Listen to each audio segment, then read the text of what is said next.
Com certeza. No começo da relação, eu não me autoconhecia nem um pouco. Na verdade, nessa fase ali, 18, 19, 20 anos, eu tinha uma crise de identidade bem grande. Até, né, voltando ali à história que eu contei um pouco antes, até sentia um pouco que em casa, com a minha mãe ali, com minha avó, eu era um Israel. Às vezes na casa do meu pai eu era outro. Na escola eu era outro.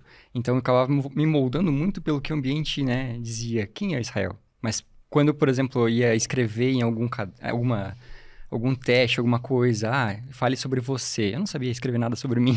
Qualidade, defeito, essas coisas assim. Porque isso Pra vem mim era muito dos complicado pais, né? demais escrever algo assim, sabe? Mas até eu peguei aqui o livro, eu abri, porque esse assunto que a gente tá trazendo lembra muito da primeira semana. Depois a Aham. gente até explica um pouco melhor como ele Outra funciona. dica, leia o livro. Mas a primeira semana, até o título dela é Nossa Identidade, Nossa Missão. E dela aborda ali justamente Gênesis 1, falando sobre a identidade, né? E como é importante a gente a gente conhecer a nossa identidade baseado naquilo que a Bíblia nos diz. Nós como imagem e semelhança de Cristo, de Deus. Meu Deus. Primeiro ter essa visão sobre nós mesmos e compreender a profundidade, o significado disso em relação a toda a criação, nós como criatura de Deus Criador. E aí, já passando para o outro, né? Depois disso, olhar para o outro também como uma imagem e semelhança de Deus. Que muitas vezes a gente não faz isso, né, diretamente, mas acontece indiretamente. A gente objetifica, torna o outro como objeto, como coisa, né? Paulo falou sobre as carências e tal, e acaba sendo uma carência até egoísta. Eu tenho algo que eu quero na minha vida, eu preciso de uma pessoa para preencher esse vazio, por causa que eu gosto disso, daquilo, quero alguém que seja assim para suprir essas minhas carências. E eu olho para o outro como uma pessoa ideal para isso, ideal pra mim por causa disso. Mas o outro... metade, né? A metade da Não, laranja, são dois esquece. inteiros. O outro é uma pessoa. Precisam ser dois inteiros. O outro é uma criatura de Deus. E aí, se você não olha dessa forma, se não der certo, acontece muito essa questão de você magoar profundamente uma pessoa, outra criatura de Deus, sem ter tido essa... Claro, ninguém começa o relacionamento pensando nisso, né? Com essa motivação. Mas é muito bom ter isso em mente e essa identidade. Dá um trabalho depois, se você não pensa certo no começo. Reconstruir o... E assim, né? Eu acho que sempre dá trabalho, né? No sentido assim, trabalho menor, né? Quando a gente faz a coisa certa Exato, no começo, mas né? E o quanto é importante a gente saber que, na verdade, um relacionamento é algo que eu preciso construir, que eu preciso dedicar esforço, né?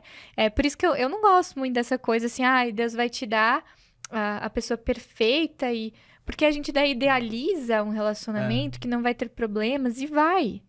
Vai ter. Nós somos seres humanos, pecadores, carentes da misericórdia de Deus e precisamos clamar todos os dias, Senhor, me ensina a viver de acordo com os teus princípios, com os teus propósitos também no nosso relacionamento, né? Então, seria, acho que o autoconhecimento e o conhecimento do alto.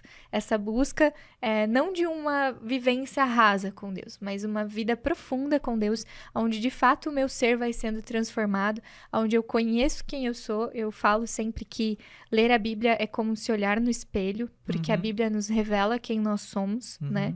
Ela nos mostra como estamos, nos revela quem nós somos e nos aponta para o espelho de Cristo. É assim, é essa imagem que vocês devem ser, né? E a graça de Deus e o Espírito Santo vai operando isso em nós. E essa parte né? da identidade, ela faz muito sentido, porque a gente, na sua relação familiar, foi o seu pai que foi embora de casa?